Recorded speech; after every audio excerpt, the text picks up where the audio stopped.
바울이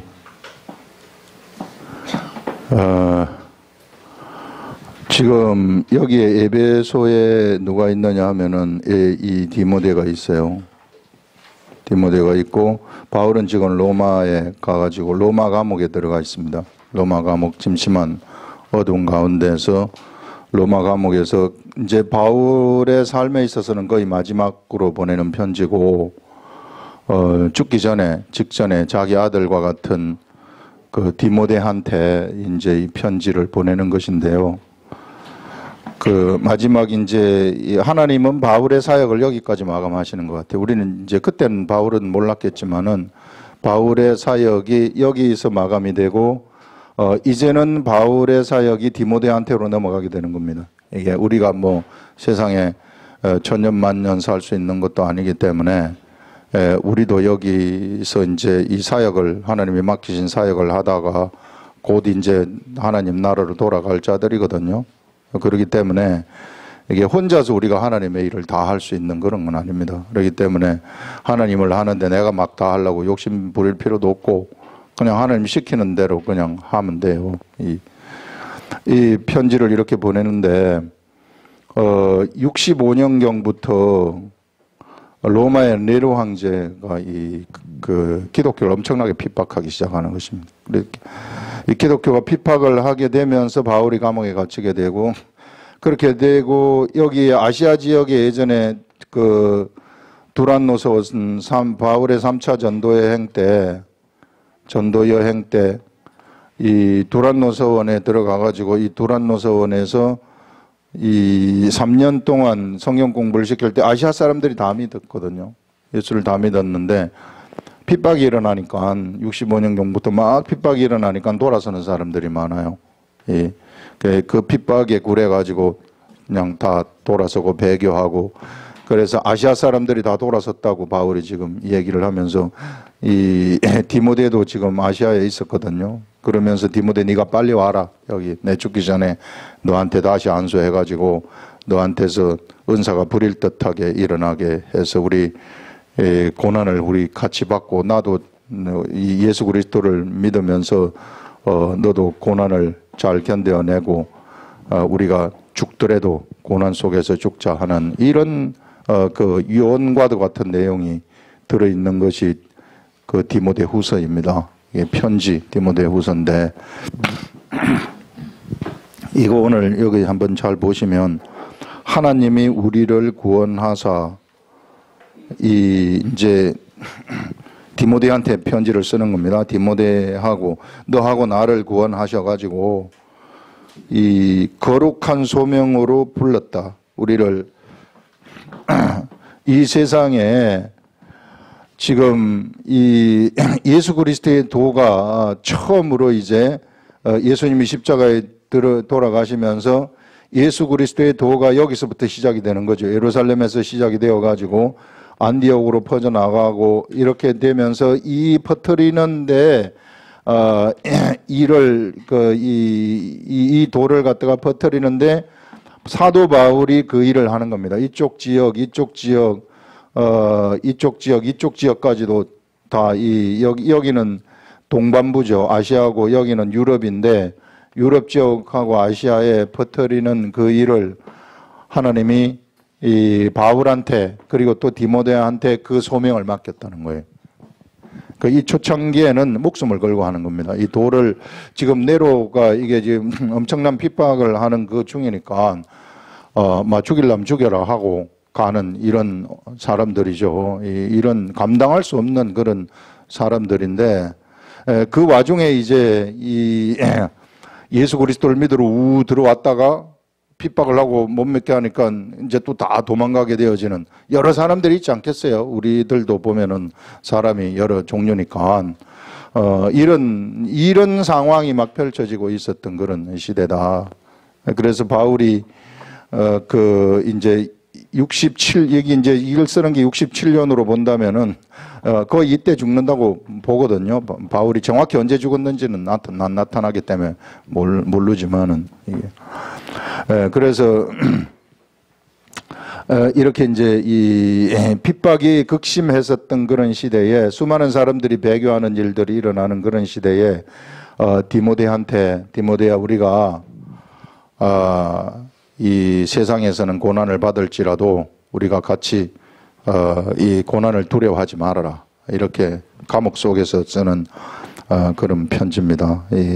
정말 대단하신 우리 믿음의 선진이라고 할 수 있죠. 엄청나신 사람으로서는 최고의 삶을 살았던 사람이 우리 바울이라고 할 수 있습니다. 이런 사람 우리가 정말 죽을 때까지 본받아야 될 사람이 바로 우리 바울과 같은 사람이죠. 이런 감옥 속에서도 하나도 굴하지 아니하고 편지를 써서 보내는 것을 여기서 이제 보여주는데요.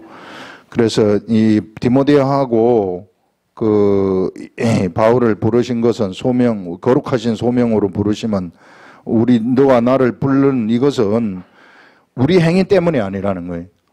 우리가 이 일을 감당하는데 우리가 쓰임을 받도록 하나님으로부터 쓰임을 받도록 이렇게 이제 하나님이 우리를 부른 것은 우리의 행동이 잘났기 때문에 우리의 행위가 아니라 뭐냐 하면은요.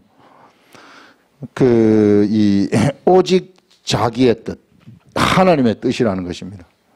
하나님의 뜻이 있었기 때문에, 첫째가 하나님의 뜻이 있었기 때문에 우리가 부름을 받은 거다. 하나님의 철저한 계획 속에 들어가 있었다는 거죠.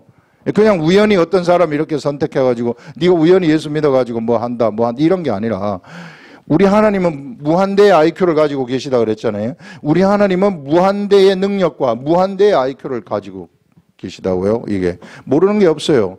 여러분, 저 나뭇잎파리를 쪼개가지고 이게 그 원자, 분자, 원자까지 다 이게 유전인자까지 다 조사를 해보면은 그 질서라는 것은 말할 수 없습니다. 어마어마한 질서죠.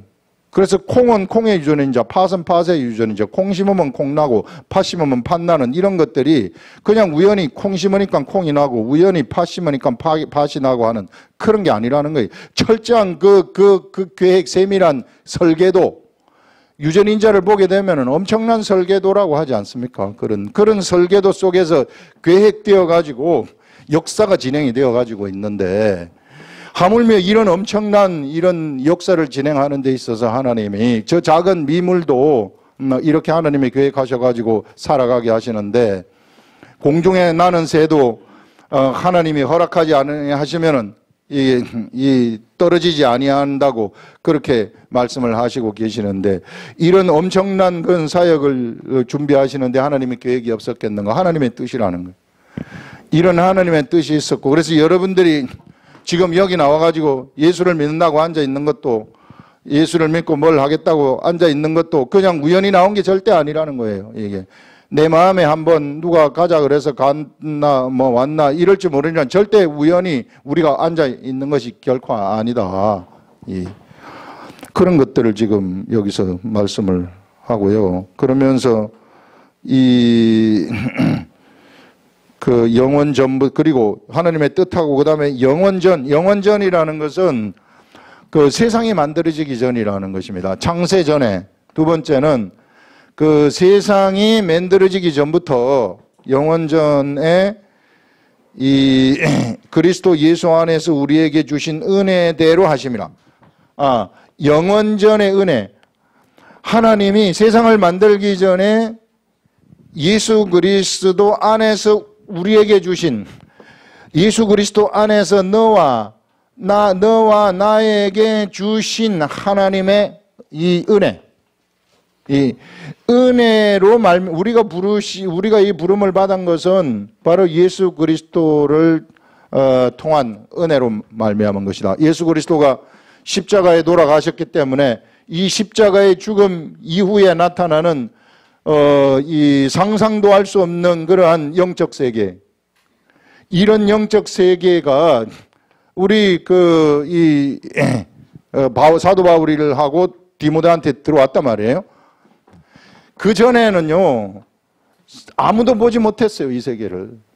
이런 예수 그리스도가 오시기 전까지는 이 세계, 진짜 이런 생명의 세계를 하나도 보지 못했습니다. 하나도 보지 못했는데, 이제 예수 그리스도가 십자가에 돌아가시면서 그 가려졌던 눈 있잖아요. 이게 우리가 사람이 봉사였었는데 그 봉사의 눈을 확 띄우는 겁니다. 우리는 이제 보통 세상의 눈을 감아가지고 이게 뭘 못 보는 거라고 생각하는데 영적 세계가 그렇다 그 말이에요. 육의 세계로 비하자면은 육의 세계에 눈을 감아버리면 여러분 아무것도 안 보이잖아요. 깜깜이잖아요. 이런 것처럼 영적 세계가 있는데 우리 눈에 보이는 육의 세계가 있고 영의 세계가 있는데 육의 세계에서 지금 눈을 여러분 감아보세요. 보입니까? 하나도 안 보이잖아요. 완전 깜깜이 봉사입니다. 그런 것처럼 지금까지 예수 그리스도가 세상에 오시기 전까지 영적 세계가 깜깜이었고 봉사였다는 거예요.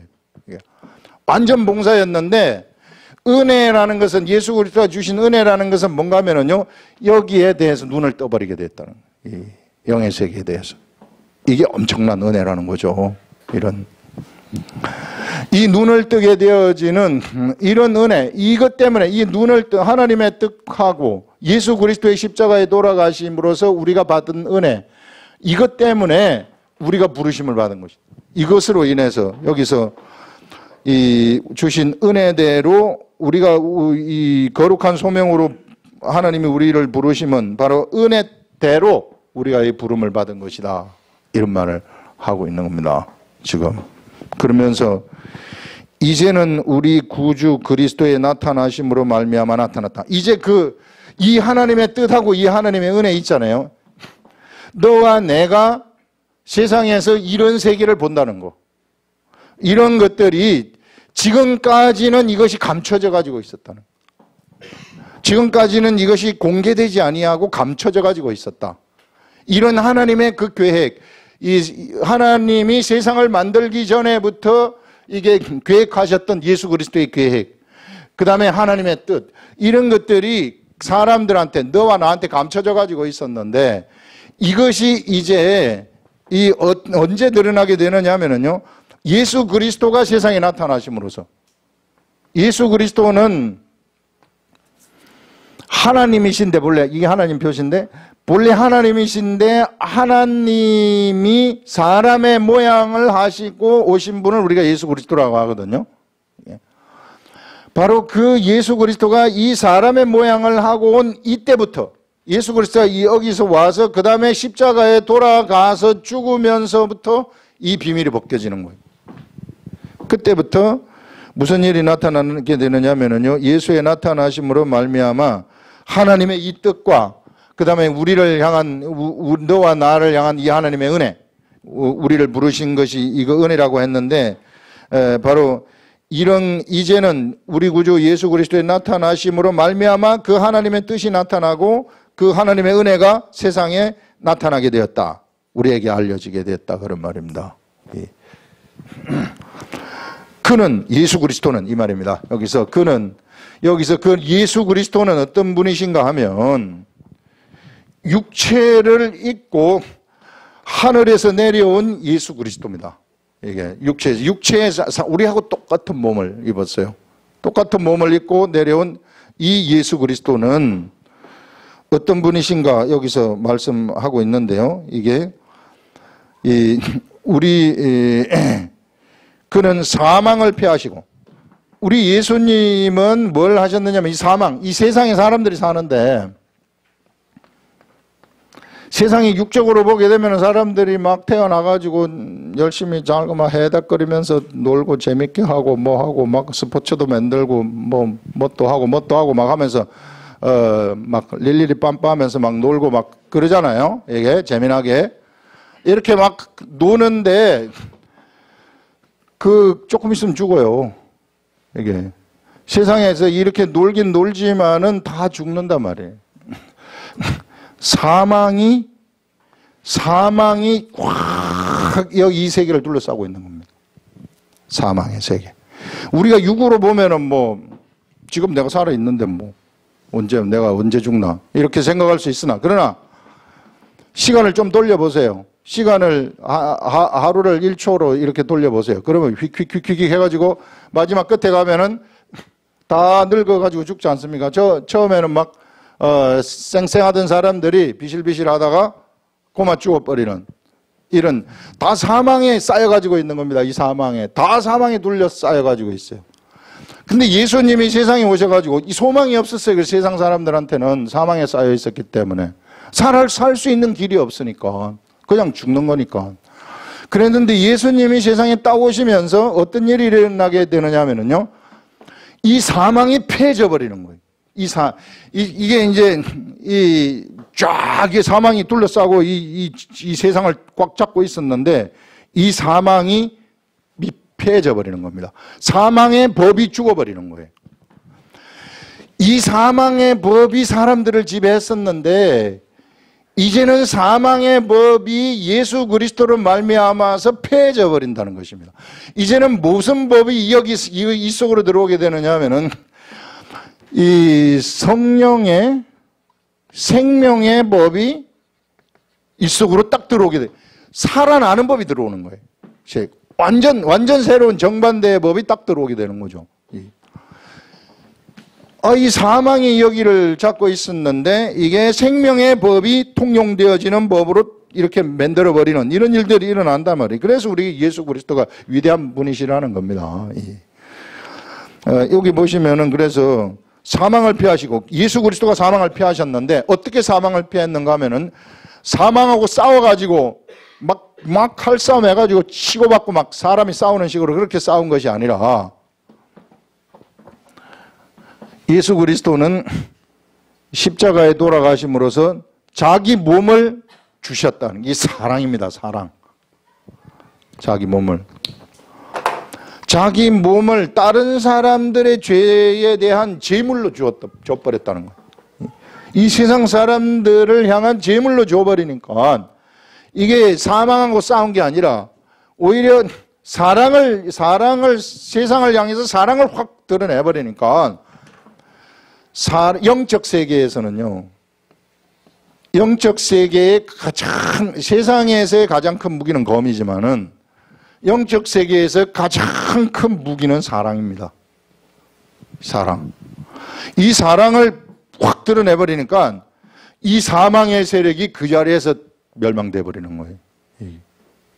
어마어마한 새로운 시대가 시작이 되는 거죠. 이런 세계가 시작되는 겁니다. 여기에 살던 사람들은요, 예전에 예수님이 오시기 전에 여기 살던 사람들은 누가 나 한 방 딱 치면은 나도 가가지고 한 방 탁 쳐야지 기분이 좋지 않아요? 이게 원수를 안 갚으면 내 속이 안 풀리는 거야. 이런 세계가 통용되는 법이 사망의 세계의 법입니다. 사망의 세계. 사람이 자기가 그것도 모르니까 하나님이 율법을 주셔가지고 이것 좀 알아라 해가지고 내가 한 방 치면 너 기분 나쁘지. 그래서 원수 갚아야지 네 기분이 좋지. 이게 원수 갚는 법을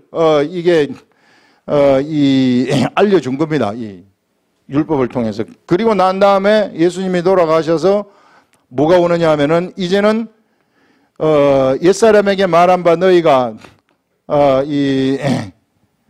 이제 원수를 미워하라는 말을 들었으나 나는 너희들한테 이르노니 원수를 사랑하라. 이 말이 딱 나오는 거예요. 이제 원수를 사랑하는 말이 뭐냐면은 이게 그냥 뭐 내가 마음으로 사랑한다 그래서 그게 진짜 사랑하는 겁니까? 원수를 사랑하라. 내 원수인데 사랑합니다. 이게 사랑이에요? 원수한테 가가지고 원수님 사랑합니다. 이게 무슨 사랑입니까? 원수가 웃기고 있네 이렇게 되는 거죠. 이게 그런 게 아니라 진짜 생명의 법 속으로 들어가 버리게 된다면 어떤 일이 일어나게 되면 진짜 내 속에서 그게 없어져 버리는 거예요. 완전 새로운 법이에요. 누가 나한테 오른밤을 치면은 내가 기분이 무지하게 나빠야 되는데 안 나빠. 그냥 안 나빠. 세상의 법은 다 나빠야 돼. 그래서 싸워야 돼. 그래서 치고받고 싸우면서 서로 막 네가 크냐 내가 크냐 네가 이기냐 내가 이기냐 이런 거 하지만은 여기는 별로 그렇게 나쁘지가 않는 법이 이제 들어온 거예요. 그게 성령의 생명의 법입니다. 사망의 법이 지배하고 있는 이 세계에 예수 그리스도가 십자가에 돌아가시면서부터 성령의 생명의 법이 세상에 딱 들어와 가지고 사람이 이런 세계 속으로 들어오라고 하는 거예요. 이 세계. 너희들이 이 사망의 세계 속에 살면은 죽는다는 거예요. 죽으니까 절대 여기서 살지 말고 일리 들어와라. 일리 들어와라. 그게 예수 그리스도의 도입니다. 예수 그리스도의 복음이라는 것이 이런 것들이에요. 이게 복음의 핵심이라고요.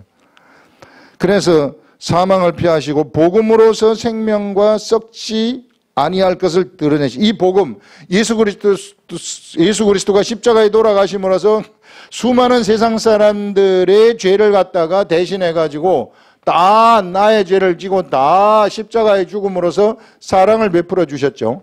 그래서 나의 죄가 여기에 다 같이 못 박혀버리고 이제는 내가 새롭게 태어나게 되어지는 이런 이 하나님이 나를 새롭게 딱 태어나게 하는 이 영의 세계가 깜깜했었는데 이 영의 세계에 대한 눈을 확 떠버리는 거예요. 이게 눈이 딱 떠지는 거예요. 영의 세계에 눈이 딱 떠지면서 우리 아버지에 대해서 우리 하나님이 우리 아버지처럼 이게 생각이 되어져 버리는, 내가 하나님의 아들이 되어져 버리는, 그래서 이런 새로운 세계에 눈을 뜨게 되어지는 일들이 일어나게 된다는 그런 것입니다. 생명이 사망을 패하시고 복음으로서 생명과 썩지 아니할 것을 드러내신지라. 생명과 썩지 아니하는 이런 영적 세계, 이 하나님의 이 영적 세계, 이 세계를 여기 사는 사람들한테 드러내게 된 겁니다. 이걸 이제 삶에 훨씬 보여주게 된 거죠. 이 문을 갖다가 누가 열어버렸느냐 하면은 예수 그리스도가 이 문을 열어버린 거예요. 이게. 그래서 여기 있는 너희들이 이쪽으로 다 들어오라는 거예요. 이쪽으로 다. 여기 살지 말고 이쪽으로 다 들어오라는 거죠. 그래서 이런 영적 세계가 펼쳐지는 이걸 보라는 거예요.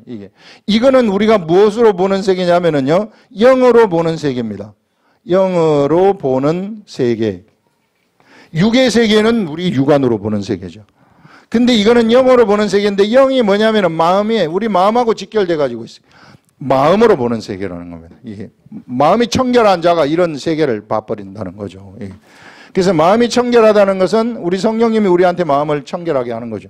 하나님 말씀을 읽으면 말씀이 깨달아짐으로써 내 마음이 청결해지는 거예요. 마음이 청결하게 되면은 이런 보이지 않는 이런 생명의 세계를 내가 봐버리는 겁니다. 생명의 세계를 본다는 것이 왜 중요하느냐 하면은요, 생명의 세계를 보게 되면은 보는 자는 차지하게 되는 거예요. 가지게 돼버리는 겁니다. 보게 되면은 나도 경험을 해버린다는 겁니다. 그 생명의 세계를 내가 경험을 해버리는 거예요.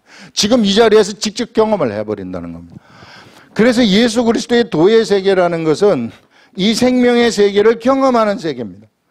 경험하는 세계. 이게 탁상공론의 세계일 것 같으면 아무것도 아니죠. 이것이 직접 나한테 경험되어지는, 지금 이 자리에서 여러분들한테 경험되어지는 세계라는 거예요. 여러분들이 질병이 있습니까? 무질서가 있습니까? 문제가 있습니까? 내가 그 질서를 하나님의 뜻대로 바로잡아 버리기만 한다면 질병도 다 날아가고 무질서가 다 없어져 버리는, 지금 바로 일어나게 되어져 버리는 이런 일들이 일어난다는 거예요. 세상에 이런 세계가 어디 있어요? 그게 진짜 될까요, 목사님? 오늘 오후에 우리 정교인 기도회가 있는데, 이 정교인 기도회 때 우리가 여러분들 아픈 사람들, 문제 있는 사람들 그 기도해가지고 진짜 되는지 안 되는지 한번 보시라고. 진짜 돼버리는 겁니다. 이거 안 되면은 예수 그리스도의 도가 아니죠. 예수 그리스도의 도는 우리가 경험하는 도인데, 여러분들이 딱 믿음 하나만, 그렇습니다. 여기에 지금 예수 그리스도가 계시다는 것을 내가 마음으로 딱 느끼기만 한다면 바로 없어져 버리는 거예요. 이 세계가. 이런 엄청난 이 빛의 세계죠. 이런 빛의 세계. 그래서 여러분들, 우리가 믿는 예수 그리스도의 도의 세계라는 것은 그냥 우리가 허공을 치는 그런 도의 세계가 결코 아니라 지금 현장에서 역사하는 그런 도의 세계라는 겁니다. 이것이 막 일어나는 거예요. 막 일어나야만 돼요. 안 일어나면 안 되는 겁니다. 믿음으로 응답만 하시면 그냥 다 돼버리는 거예요. 오늘 우리 오후에 아픈 사람들 대기하세요.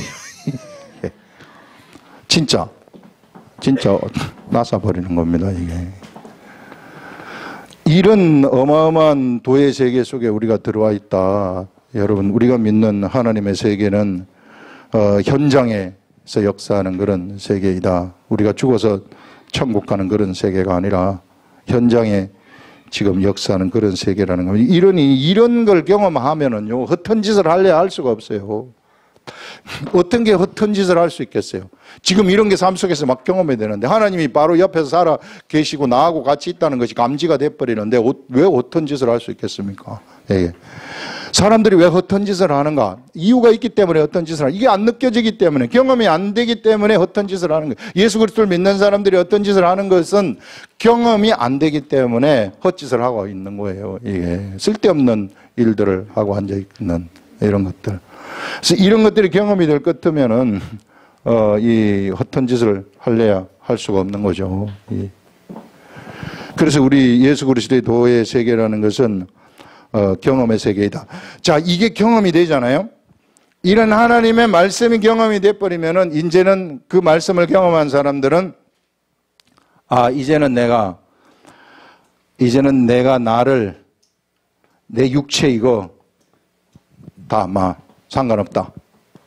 이제 아무도 못 말리는 사람이 되는 거예요. 내가 이제 그리스도와 함께 같이 이제 죽었다고 생각을 해버리고, 바울이 고난이 딱 왔을 때 감옥에 집어넣으려고 그랬을 때 절대 피하지 않습니다. 집어넣으려면 집어넣어라. 감옥 들어가는 거예요. 이게. 감옥에 들어가서도 복음 전하는 거예요. 이게. 아무도 못 말리는 그런 사람이 돼버린다는 거죠. 이게. 이런 것들을 지금 바울이 누구한테 얘기하고 싶은가 하면은 디모데한테 얘기하고 싶은 거죠. 아시아에 있는 이쪽에 있는 사람들이 배교를 너무 많이 했기 때문에 지금 특히 이쪽에 있는 사람들이 다 배교를 했다고 지금 여기서 이야기를 하고 있어요. 이쪽에 있는 사람들이 예전에 두란노 서원에서 바울이 3차 전도여행 때 이 복음을 이 성경 공부를 시킬 때에는 이쪽에 있는 사람들이 다 믿었다고 하는데, 핍박이 딱 오니까 다 이게 안 믿어버리는 이런 일들이 일어났다는 거죠. 여러분, 우리가 어떤 세계에 들어와 있고 우리의 위상이 어떤 존재인가 하는 것들을 반드시 아시라는 것입니다. 이런 성령의 생명의 법이 통용되어지는 이런 법의 세계. 그래서 이 성령의 생명의 법이 나한테 딱 적용이 되어버리는. 여러분, 질병도요, 부분적 사망 아닙니까? 내가 여기 세포가 썩어 들어가는 거, 세포가 좀 썩어 들어간 거 아니겠어요? 부분 사망이라고요. 그런데 하나님의 생명이 거기에 딱 적용이 돼버리면 이게 없어져 버리는, 생명으로 확 돌아온다는 거예요. 이런 엄청난 역사, 이런 새로운 법의 세계죠. 여기에 법에 의해서는 죽어야 되지만, 사람이 여기 살면 죽어야 되지만, 내가 이쪽으로 옮겨오면 살 수 있는 길이 있다는 겁니다. 이런 어마어마한 그런 능력의 세계. 이쪽엔 죽어도, 사람이 죽어도 부활하는 그러한 세계. 다시 옷 갈아입는 거. 우리 죽는 게 두렵지가 않아요. 사도 바울이 이와 같이 감옥에 들어갈 수 있었던 것은 죽어도 상관없다는 거예요. 왜? 부활할 수 있다는 걸 알았기 때문에. 내가 누구를 믿고 있는가를 알고 있고, 그분이 어떤 분이신가를 내가 경험으로 알고 있기 때문에, 그래서 죽음을 결코 두려워하지 아니하는 그런 것들을 볼 수 있습니다. 보시면은 이 복음을 위하여 복음으로서 생명과 썩지 아니할 것을 드러내신지라, 내가 이 복음을 위하여 선포자와 사도와 교사로 세우심을 입었노라. 하나님으로부터 내가 이 복음 전하는 거, 이걸 위해서 생명의 성령의 법이 어떤 것인가 하는 것을 사람들 마음속에 집어넣어주기 위해서, 이것을 우리가 사람의 마음에 집어넣는 거거든요. 마음속에 이게 들어와야 돼요. 이 마음속에 이게 들어와 버리면 그 사람은 살아나는 겁니다. 이게 생명의 빛의 세계 속으로, 그때부터는 이 하나님의 영적 세계를 보게 되는 거죠. 이게 눈을 감았던 이 봉사가 눈을 그 영의 세계에서, 여러분 눈 감아 보세요. 보여요? 아무것도 안 보이잖아요. 이게 딱 떠버리면 영의 세계가 보이게 되어지는, 생명의 세계가 보이게 되어지는 이런 것들을 말하는 겁니다.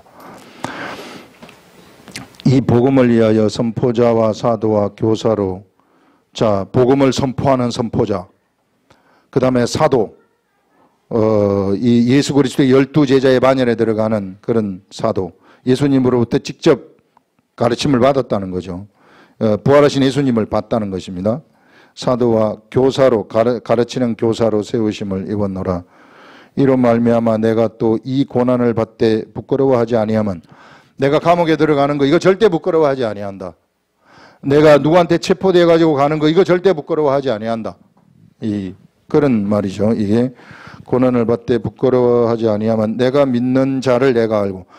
우리 사도 바울은 경험을 했다는 거예요. 이게 하나님을 경험으로 알아버린 자이기 때문에 내가 믿는 자를 내가 안다는 거예요.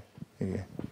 내가 믿는 자를, 이 바울이 지금 이 고백이 그거 아니고 믿는 자를 내가 안다는 것은요, 그냥 머릿속으로 이게 그냥 관념적으로 이렇게 아는 것이 아니라 실제로 알아버린다는 거예요. 여러분들 왜 부부가 결혼을 하게 되면은 부부가 서로가 서로를 경험으로 아는 거 아니겠어요? 이게 이렇게 아는 것처럼 실제로 알아버리는, 예수 그리스도와 우리가 결혼을 하게 되는 것처럼 알아버리는. 그래서 우리는 신부고 예수 그리스도는 신랑이라는 거예요. 그것처럼 마치 이게 부부가 서로가 서로를 아는 것처럼 하나의 의식을 가지고 아는 것처럼 바울이 예수 그리스도를 알아버렸다는 것입니다. 그분을 알았다는 거예요. 그래서 이게 이 말이 그 말입니다. 그래서 내가 고난을 왜 부끄러워하지 않는가 하면은, 내 감옥에 가는 거 이런 것도 왜 개의치 않는가 하느냐 하면은 내가 믿는 자를 내가 안다는 거예요. 내가 믿는 예수 그리스도 그분이 누구신가를 내가 경험으로 알아버린다. 그거 하고요.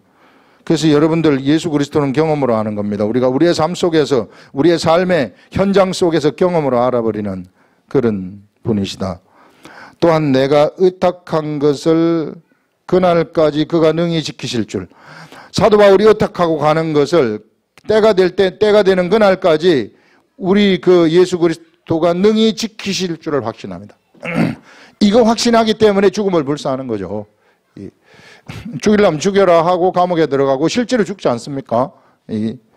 바울이 어리숙한 사람이 아니에요. 그 당시만 해도 최고로 똑똑한 가말리엘의 문화생 하게 되면은, 지금으로 말하면은요, 우리나라에서 최고로 똑똑한 엘리트 그룹들의 이야기들이에요. 이게 예전에 보면, 지금은 사법고시가 없어졌지만 사법고시 막 50명, 40명 뽑을 때에 막 서울법대 나오고 사법고시 붙은 이런 사람들, 이들의 그 엘리트 의식이라는 것은 하늘을 찌르지 않습니까? 예. 그런 사람이 바울이라고요. 그런데 바울은 예수 그리스도의 이 도의 세계에 딱 들어가게 되면서 그 전부 다 배설물로 똥처럼 취급을 했다. 그 아무것도 아니라는 거죠. 이런 세계를 보면서, 여러분 진짜 철학, 여러분 플라톤 철학, 그 다음에 아리스토텔레스 이런 철학들을 보게 되면, 플라톤이 그래도 뭔가 형이상학을 알아가지고 뭔가 한번 이데아 철학을 얘기를 했는데, 예수 그리스도의 영적 도의 세계하고 이 철학을 비교하면 비교 자체가 안 되는 거예요. 이거는 학문의 세계, 여러분 여기 학문 하시는 분들 있기 때문에 잘 아시잖아요. 솔직히 얘기하면 좀 거짓말이 많잖아요. 이거 사회과학 거의 다 거짓말이죠. 이게 다 거짓말이라고 하면 좀 사회과학을 하시는 분들한테 좀 그렇죠. 제가 사회과학을 하기 때문에 이게 조금, 그러나 그거는 진리가 절대 될 수 없습니다. 이 엄청난 이 영적 세계, 여기에 비하면 그 지식이라는 것은 아무것도 아니고 일천하죠. 이런 것들을 여기서 지금 바울이 이 얘기를 하는 거죠. 이 바울은 최고의 사람이었는데, 그런 사람이 이 도의 세계를 발견하고서 이것을 전부 다 버려버리는, 이런 서울대학교 졸업장 버려버리고 사법고시 합격증 다 버려버리는, 이게 여기에 그냥 이게 들어가서 목숨 걸고 감옥에서 날 죽이려면 죽이라 하는 이런 사람이 돼버린 겁니다. 야, 이런 참, 이 위대한, 이 사람도 이렇게 될 수 있구나. 하나님의 도를 알게 되면은 사람도 이렇게 될 수 있다는 것을 얘기하는 거죠. 지금은 참 핍박이 없는 시대라서 너무 편하게 예수를 믿기 때문에 성경책도 뭐 늘려가지고 있고, 옛날에는 성경책 물론 두루마리 쭉 펼쳐가지고 두루마리 성경책 파피루스에 쓴 거 알아요? 그거 보고 막 이렇게 해야 되는데, 그것도 보려면 또 헬라도 알아야 돼요. 그때는 번역이 없었기 때문에. 지금은 어디든지 가면 번역본 우리 다 글자 다 알잖아요. 옛날 사람들은 정말 하나님 만나기 많이 힘들었을 거라고요. 근데 바울 같은 사람은 뭐 헬라에 능통했기 때문에 일을 꿰뚫고 있었던 그런 거죠. 그 당시에는 성경이 헬라어로 쓰여지지도 않았지만 바울이 직접 헬라어로 쓰는 거죠. 이게 편지 쓰는 게 막 바로 성경이 돼버리는 거 아니겠어요? 이런 엄청난 사람이 이 세상에 이 지식의 최고봉을 달리던 그 사람이 예수 그리스도의 도의 세계를 알고 그 속으로 목숨 걸고 들어가는 그것을 우리가 보게 되는 겁니다. 여러분, 우리가 이런 사람을 본받아 가지라는 거예요. 봐자라는 거예요. 쓸데없는 지금 이 시대에 무슨 안이하게 이 믿음 생활을 하는 그런 걸 따라가지 말고, 이게 너무 많이 정말 이분들 대단하지 않습니까? 그래서 우리 지금은 너무 많이 편해요. 아주 너무 많이 편하고, 누가 나를 뭐 예수 믿는다 해도 어디 잡아갈 사람도 없고, 순교할 수 있는 기회 자체도 거의 없는 것 같은 이런 편한 시기에 우리가 살고 있는데, 그런데 그게요, 우리를 나태하게 할 수 있으나, 그러나 이 시대가 사실상 순교할 때보다도 더 이때보다도 우리 사도 바울이 있었던 그때보다도 사실상 더 위급한 상황이다. 이게 위급한 상황이라는 거예요. 이게 사단들이 지금 자기네 그 정체가 탄로가 났기 때문에 예수 그리스도 이후에 사도 바울과 같은 사람이 이걸 막 탄로내는 거 아닙니까? 사망은 피해졌다. 사망은 피해졌다. 사람들 속에 막 집어넣는 거거든요. 사망이 피해졌으니까 속지 말아라. 절대 속지 말아라. 절대 속지 말아라. 이렇게 피하니까 뭐가 나타나게 되느냐면 사단도 얘네들도 나라란 말이에요.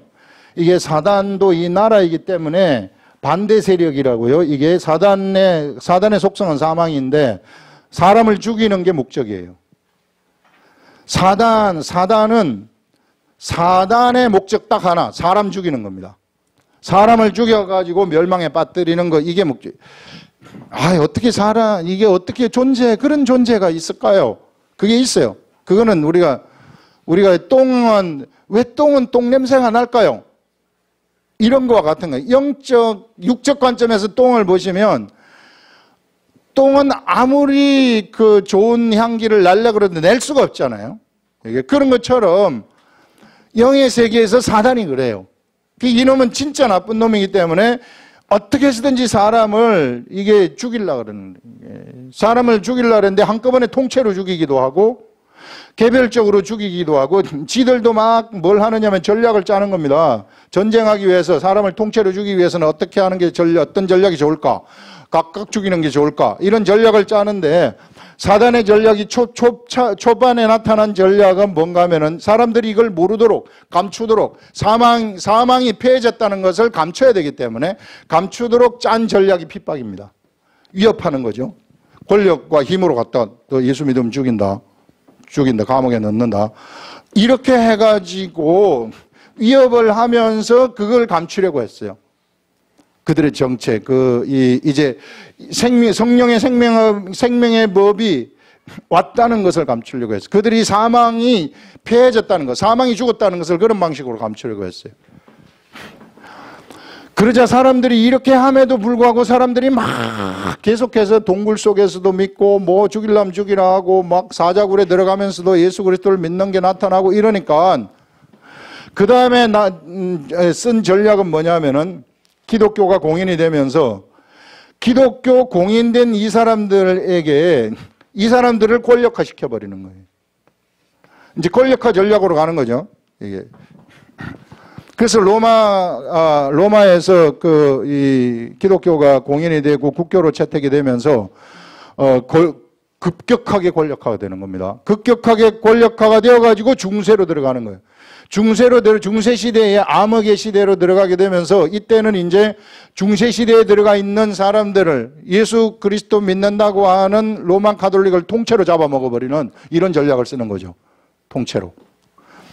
통째로 잡아먹어버리는 전략을 해가지고 중세시대 때 얼마나 많은 사람들이 죽었는지 몰라요. 이 얘네들의 전략에 의해서. 이게 예수 그리스도의 도를 하나도 모른 채 면죄부 사고 팔고 하면서 막 이런 유들이 교회의 성직을 가지고 있는 유들이 사람을 속이면서 활동을 했지 않았습니까? 그래서 그 당시에 이제 우리 면죄부판 이거에 대해서 우리가 토론 한번 해봅시다. 토론. 그래가지고 한번 토론문 붙인 그것이 이제 종교개혁이 일어나는 거 아니겠어요? 그래서 종교개혁이 일어나게 되고 그러면서 이제 이 중세의 사람들이 염증을 느껴가지고 인문주의가 나타납니다. 그래서 인문주의로 세상을 다시 한번 이끌어가는 거예요. 사람 중심주의로 가자. 그래가지고 막 레오나르도 다빈치라든지 예술, 막 건축 이런 것들이 막 성행해가지고 그걸 또 한꺼번에 이렇게 해가지고 다 몰아가지고 다 죽이죠. 그 다음에 또 인문주의 다음에는 뭘 나타내냐면 자연법 사상, 인권 사상이죠. 자연법 사상을 막 이끌고 계몽주의 사상 이런 것들 하면서 이제 학문으로 가게 되는 겁니다. 사람을 학문에다가 집어넣는 거예요. 그 다음에 과학이 발전을 하게 되면서 사람을 과학에다가 집어넣게 되는 겁니다. 이렇게 되면서 공산주의가 또 나타나게 되죠. 이게 공산주의는 유물론을 주장하는 거 아닙니까? 이게. 그래서 유물론을 주장을 하게 되면서 마르크스 경제학이 마르크스가 얘기하면서 경제 이거 자본주의 경제는 망한다. 이렇게 가다가는 망한다. 본래 이제 이 또 경제학 강의가 나가는데 국부론이라는 게 있어. 국부론을 이게 이 아담 스미스가 쓴 거 아닙니까? 이게 국부론이 뭘 얘기하려고 하느냐면은 분업을 얘기하는 거예요. 분업을. 이게 분업이 옛날에는 사람 한 사람이 옷빈 18개 만들었어요. 하루 일하면은. 그런데 분업화가 딱 되면서부터 사람 18사람이 하루에 옷빈을 4,800개를 만드는 거예요. 이게 엄청난 생산력. 이 부를 누가 가져갈 건가? 이렇게 한 사람이 요 18개 만들던 이것이 분권화를 시켜버리니까 4,800개가 나오더라는 거예요. 이게 생산력이 폭발적으로 증가하는 거죠. 이게. 자, 그러면서 어떤 일이 일어나게 되냐면 이거를 누가 가질 거냐, 이거를 누가 자본가가 다 가져버리는 거예요. 그래서 빈부의 격차가 생겨나가지고 마르크스가 그래서 자본주의는 자동으로 망하게 돼 있으니까 공산주의 가야 된다 해가지고 공산주의가 나왔는데 얘들이 주장한 게 유물론이란 말이에요. 이래가지고 공산주의에 들어간 중국 사람들 왕창 다 어마어마하게 많이 죽였잖아요. 이렇게 죽였죠. 그 다음에 또 누구를 죽이느냐 하면 이제 자본주의 들어와가지고 지금은 우리 자본주의가 이끌어가는 그런 시대입니다. 여러분. 자본으로 다 죽이고 있는 거예요. 돈으로 사람을 다 또 죽이는 거예요. 이걸 속이고 싶어가지고 이게 악한 것들이 자기네들이 사망에 패해졌다는 사실을 속이고 싶어가지고 세상을 이런 조류 저런 조류로 이끌어가면서 통째로 이 사람들을 그러니까 몰살시키고 저 사람들을 몰살시키고 몰살시키는 이런 대로 가고 있다고요. 이게. 그래서 이 시대에는 바울의 시대에는 바울을 핍박하듯이 감옥에 집어넣어가지고 그 사람을 끌고 갔지만 이 시대에는 자본주의 돈에 취하게 함으로써 성직자들을 돈에 취하게 함으로써 다 죽이는 거예요. 옛날에는 권력에 취해가지고 다 죽였잖아요. 지금 이 시대에는 이게 성직을 맡은 사람들이 돈에 취하도록 해가지고 사람들, 살아야 될 그 사람들을 다 죽여버리는 이런 전략을 사단이 쓰고 있다는 것입니다. 절대 우리가 여기 쏘면 안 돼요. 예. 우리는 그래서 이게 이 철저하게 돈하고는 이게 예수 그리스도의 특히 복음 전하는 사람들은 깔끔해야 돼요.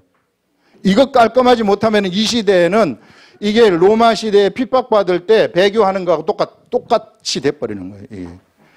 사도 바울이 감옥에 들어가가지고 감옥에서 목숨을 걸고 죽여라 순교하는 이런 일을 당했다면은 이 시대에 자본주의가 이게 이 흐름이 흘러가고 있는 이 시대에서는 우리가 절대 돈하고 결탁하면 안 된다.